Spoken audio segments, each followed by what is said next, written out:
I am finally here, back, streaming close to an hour prior to midnight, but I promise you that I should have my mind put together enough to be able to conduct this nighttime show. And it's been such a crazy last 3, 4 days that I cannot believe all the BS I have gone through. But what matters is that I'm here, I'm well, everything got done, everything has been conquered, taken over, I'm happy, I feel great. So, yeah, I said tonight, no excuses. I'm going to get around to recording something because this is something that I love to do, and I just beat myself up every time I cannot make it to stream because this is something I used to do daily, and I find it unacceptable that I cannot implement one of my favorite hobbies into my day anymore, or it becomes difficult for whatever reason. So I don't want you guys to feel like I have forgotten. And yeah, I really don't have a specific topic in mind that I might have contemplated ahead of time discussing tonight. So I'm just going to sort of browse through my clipboard of like 7,000 topics that I have thought about throughout the years and see who joins, and then let the conversation flow however it wants to. Or it is possible that nobody's going to join because maybe I have dropped off the face of the YouTube planet. And to be honest with you, it's whatever. It doesn't offend me. If I'm not putting in the work, then I cannot expect for people to remember me. But, anyways, so one of the things that I have here that I feel is interesting is hello, Lone Wolf. Good to see you. I thought I was going to be by myself. But yeah, thanks so much for joining in tonight. It would mean the world to me to have some interaction going on. But, anyways, one of the things I wrote a while back that occurred to me was I keep hearing about people who go shopping for food specifically, and they have this concern over what the ingredients present in food is or are because of doctor visits and how they all of a sudden it seems like humans are allergic to all kinds of foods. We got the famous gluten allergy. We got the lactose intolerant, which is the one that I grew up hearing about the most because it affected a lot of just older people who I remember when I was a kid. And, all these weird allergies. But gluten seems to be like the hot one these days. So my question was, do more people legitimately, as of lately, develop food allergies? Or have they always been around, but they are just being diagnosed more? Like, we figured out what the body is reacting to be able to give a diagnosis that is accurate. So I'm going to take my question and I'm going to take it to the wonderful land of Google and see what Google says. And in my personal opinion, I think that those allergies have always been around, but they're just being diagnosed more. But at the same time, when I think about it, I'm thinking because we have experimented with food so much, we have been exposed to things in excess that we're not supposed to be breaking down in the human body with so much frequency.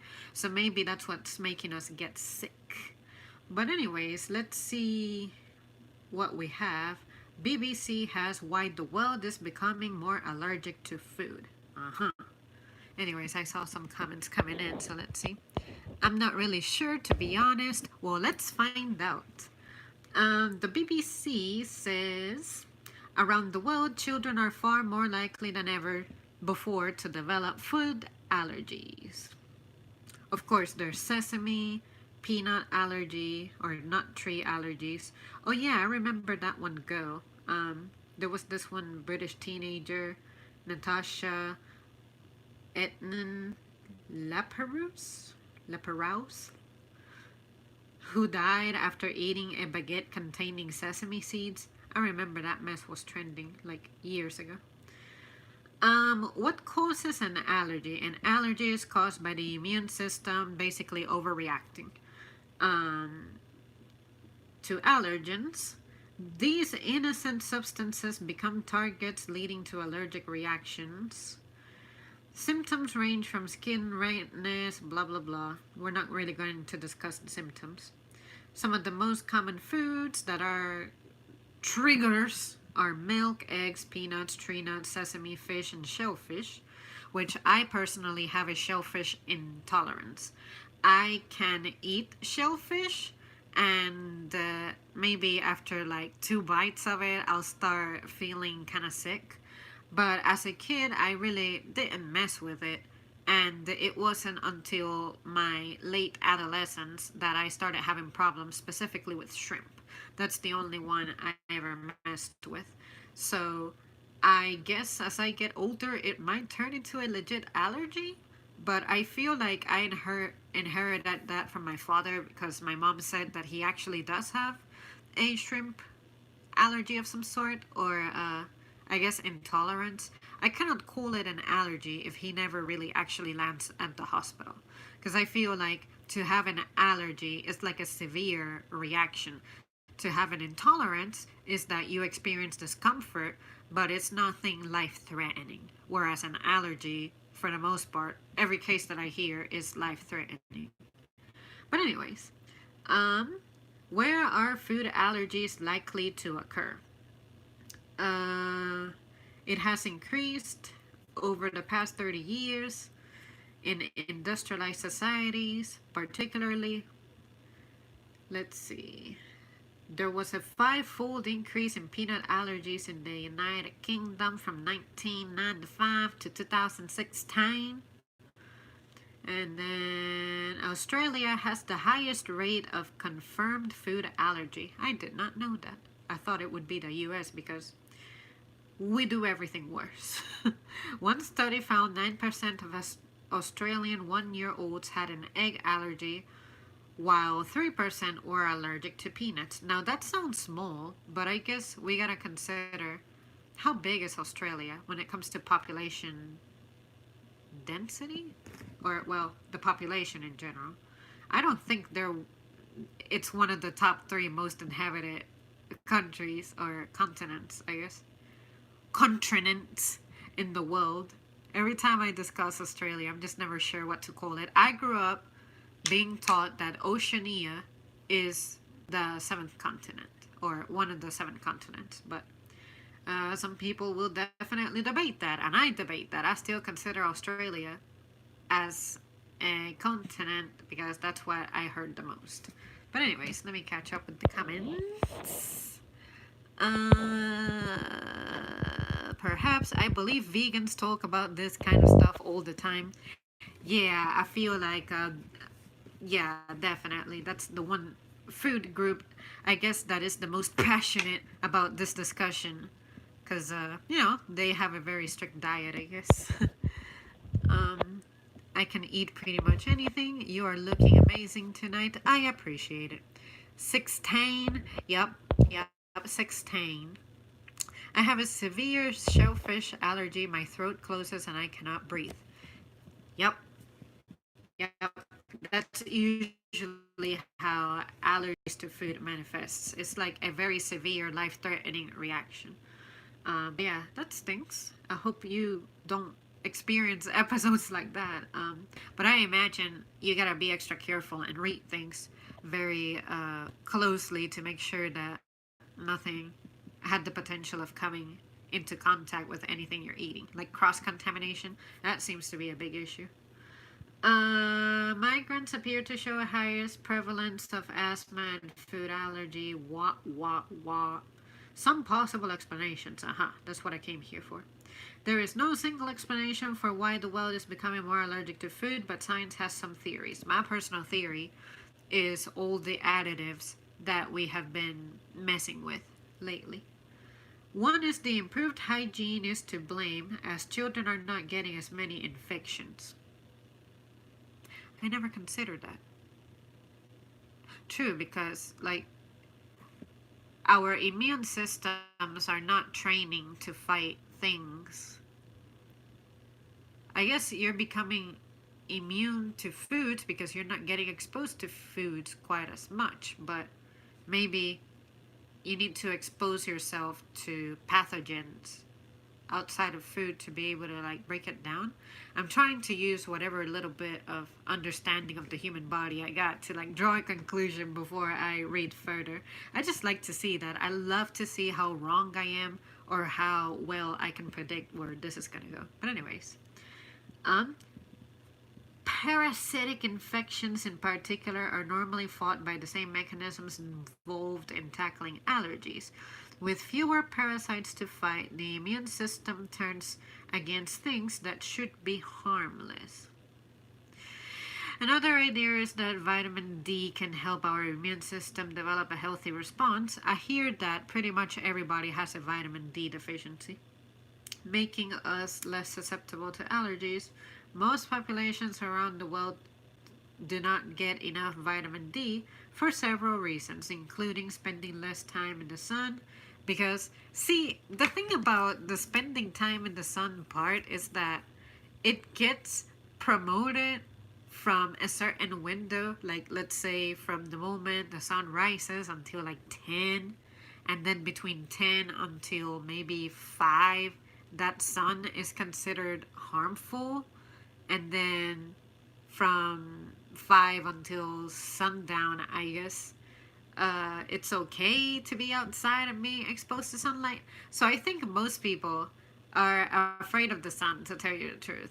And also, who wants to be under the sun when this weather is unbearable? I sure as hell do not want to be outside during these months. But yeah, I feel like the sun can do more harm than good depending on what time of the day you're outside. But anyways, um, in the US, the rate of vitamin D deficiency is thought to have almost doubled in just over a decade. A newer dual allergen exposure theory suggests food allergy development is down to the balance between the timing, dose, and form of exposure.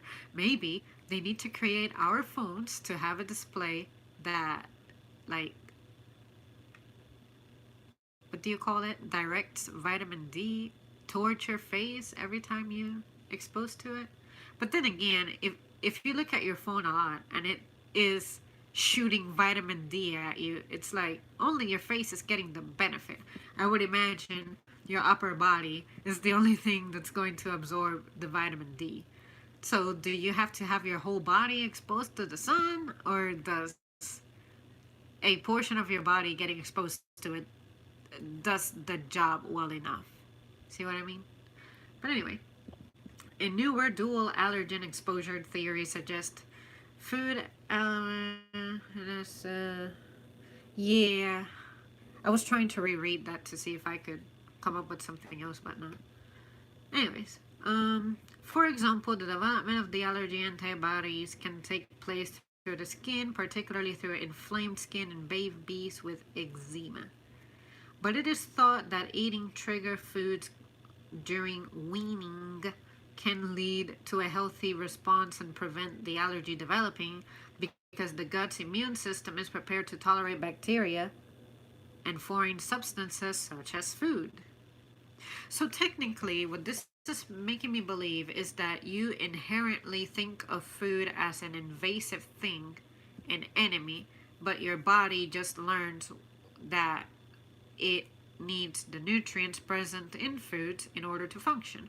It's like you are determining what is cool to enter your body, your bloodstream, and everything, and then everything else gets rejected. So I guess some people just hella reject certain components in food, and then that's what triggers the allergy. Like, I feel like if you want to explain it another way, that's pretty much the best way to visualize it. Let's see. The recent deaths of UK teenagers suffering from food allergies highlight the human impact of this condition and the importance of clear and accurate labeling. Blah, blah, blah. So basically, the only thing I'm seeing in this article is that lack of vitamin D, and basically developing your immune system is what's causing allergies. A blood test which has proved accurate in diagnosing peanut allergy. Blah, blah, blah. Allergen immunotherapy administering small amounts of the substance has been shown to reduce the sensitivity of allergic patients and can protect against accidental exposure.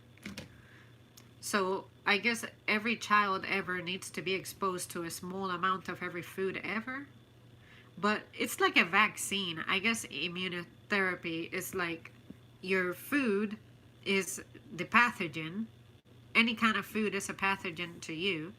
And we are creating a vaccine, which is small exposure to these things to make sure that you can build up your body to tolerate it. See, because eating is such a natural process, you don't think about the fact that there's some people out there who struggle with this. Like, for me, I remember reading the story of someone who was supposedly allergic to water. And I'm like, how are you even alive without water?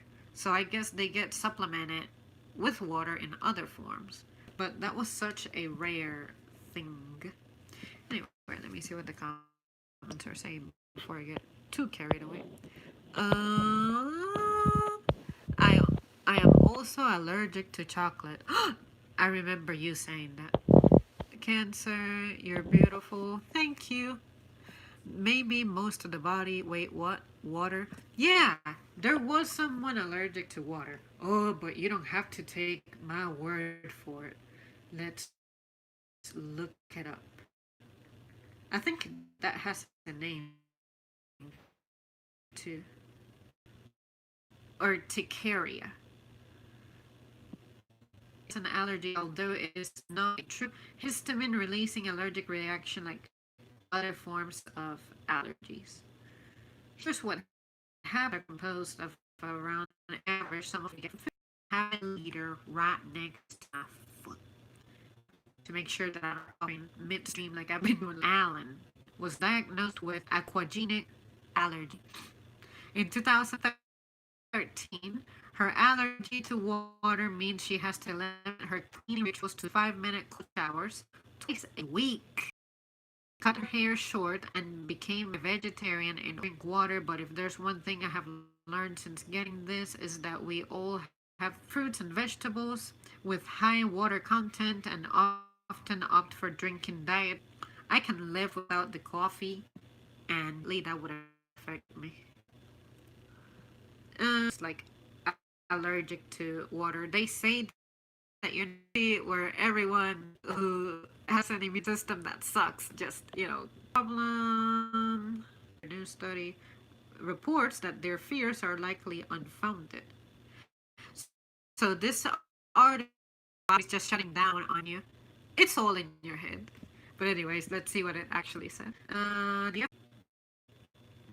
fear they're allergic and their reactions are in fact due to when I think about shellfish, if I guide myself by the little bit that I have heard about what's in Babbler, that because shellfish is classified an abomination, allergies exist to remind us that we're completely ignorant about it. You see this crab and you feel its texture.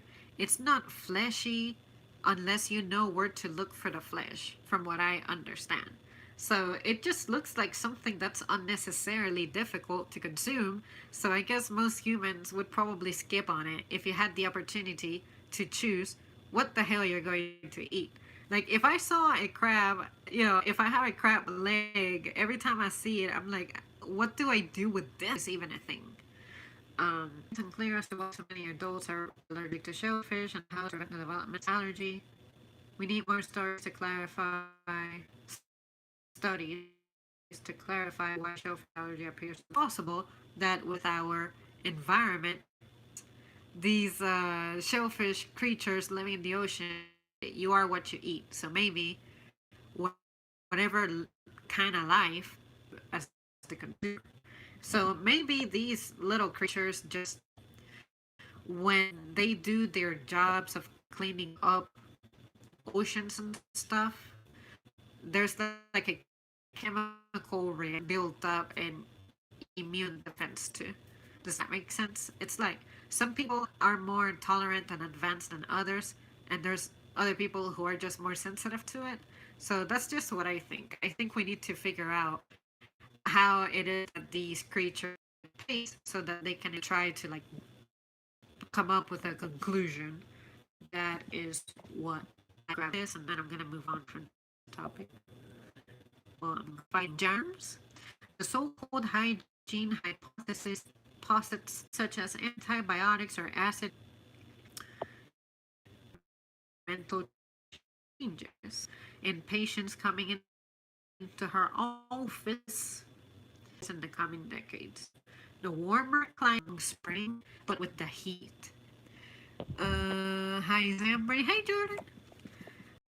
The three points being mentioned that we're actually legitimately becoming more allergic to food.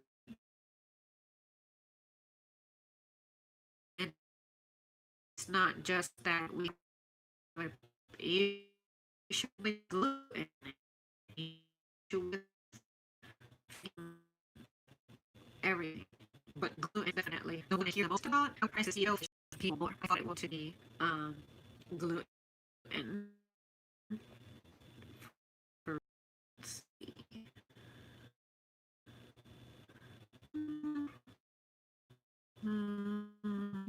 You guys that such a video. I can't wait to see it together. Hoping when it's maybe you're expecting to receive help a lot. And maybe it's not necessarily help, but just some kind of reward for your good deeds. Not only to yourself, but also the folks who surround the situation to be in. I personally for this, you owe me for that. But then when I thought about it, I said if it were me and I were the one receiving a lot of help, which in the past I have gotten a lot of help, would I want someone to really you feel happy making the sacrifice? Because to repress that actually happened. But anyways, what can I say? People are different. Some people just would really like to do some good stuff so that they can get the same reciprocated, but they don't of what they think an ideal impose expectations on others. So if you are involved in friendships or relationships, financial problems, I'm pretty sure that we would that they like or spoil them with whatever it is that they desire. But to make that an expectation, I think it thinks you're a terrible person if you value things but I'm just saying that that's more likely going to make you compatible with me. And if you're expecting for me to, I think that's just weird. So what else do I have in here? 2016 me was so I used to say that Kennedy was my favorite president just because I guess he was the youngest and he was also I thought he was kind of cute. And it's crazy I'm talking about a dead man, right? But but I think it's probably going to be eternity before I also created a topic difficult to relate to some songs, but to pick specific ones, especially when they're why limit it to the songs that I have had the time and the privilege to expose myself to? I know there's like God knows how many hundreds of years probably in the internet being posted and new barriers. So if we had time alive, if you dipped up with everything that's on the internet and you run into language barriers, those influences, and just have space to be constantly, for me, as someone who gets overwhelmed with just 5 days worth of like emails and shoot the comment section when I used to get a lot of views a while ago. Lose myself to the entire complex of their own.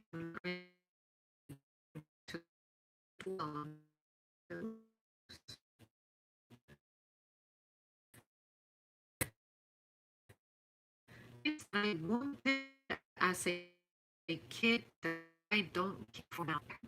Years. Pretty much 13, that's important. All that food, being on a plane, seeing places, but now that makes me excited. But that I don't, anyways.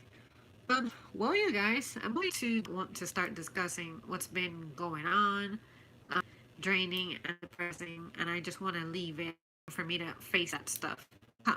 This is free time. This is my hobby. I don't want to ruin it. So yeah, you guys.